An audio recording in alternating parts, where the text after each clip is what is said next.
Welcome to NAUI's Dive Team Report. I'm your host, Greg Martin. Scuba gear has changed a lot in the last 60 or 70 odd years, but like a lot of things, there's a great deal of interest in the nostalgia of diving, just like there is for many things.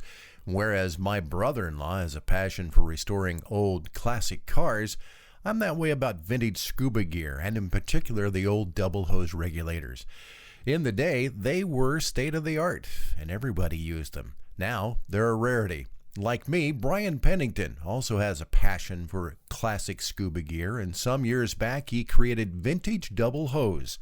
Brian, what got you excited about vintage gear? Before I was ever certified, my older brother gave me a double hose regulator, a Jet Air, as a matter of fact, that he had while he was stationed in Guantanamo Bay in the Navy after he returned back from Vietnam. That's the regulator I had, and, being a kid raised on a farm in southern Missouri, you don't have a lot of choices as far as, what your gear is or what you can afford. So that's kind of what I learned to work with. That regulator went by the wayside.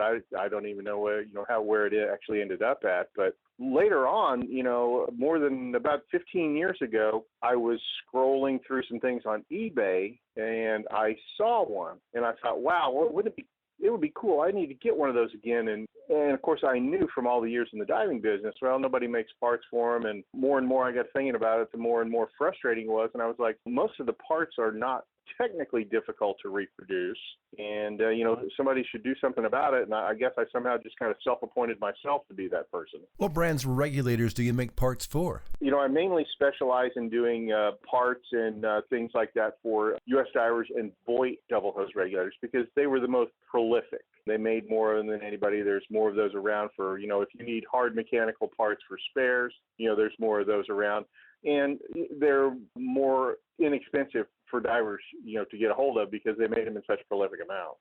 So why is there this sudden resurgence in the popularity of vintage regulators? I don't know particularly if it's the regulator so much as many divers, and we're all guilty of it, and we all see many divers like it, they look more like equipment platforms than they do divers. When you look back at shows like Sea Hunt or World Without Sun with Cousteau, they was stripped down, streamlined. It was more about the diving experience than it was manipulating diving equipment underwater. And that's particularly what a lot of people comment to me.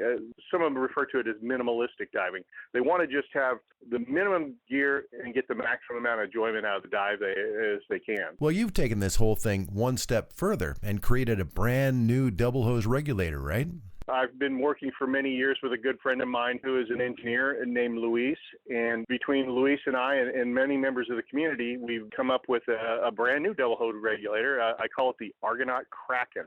Everything in it's brand new. It uses all new modern materials, and it has a few features that the original double hose regulators didn't, as it's made provisions to have high and low pressure ports on it. So you can use a safe second stage with it, an inflator hose, a pressure gauge, or simply remove them and put your port plugs in and just, dive with it, as was originally designed with the very first regulators.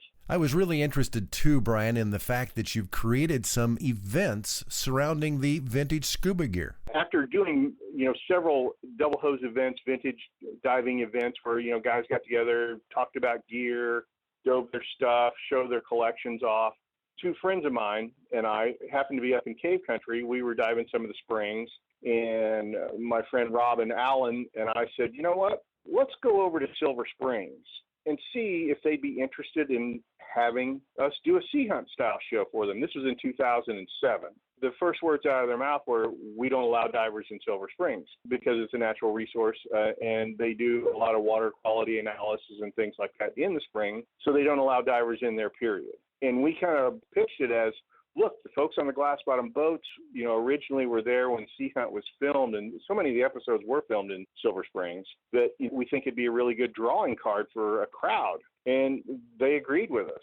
We did a nice weekend-long show there for them in 2008, and then we came back in 2011 and did it as well. And you're doing an event this weekend as well that you're calling Sea Hunt Forever? We are part of the Florida Springs Fest, which is taking place that weekend at Silver Springs. The Sea Hunt Forever is a nice name so we could advertise, we could bring that to the, folks we were sponsoring. I didn't want to label it as Sea Hunt because, we are not the actual series. We have no association whatsoever with that series or any copyright or production or anything that might still go along with it. We're just a group of guys and gals that really enjoy it and trying to share it with all the visitors to the park. Next weekend, we will have with us a gentleman by the name of Alec Pierce, who's the owner of Scuba 2000 in Ontario, Canada. Alec is the foremost collector authority on sea hunt equipment, memorabilia that I know of in the country. Everything from original props from the show,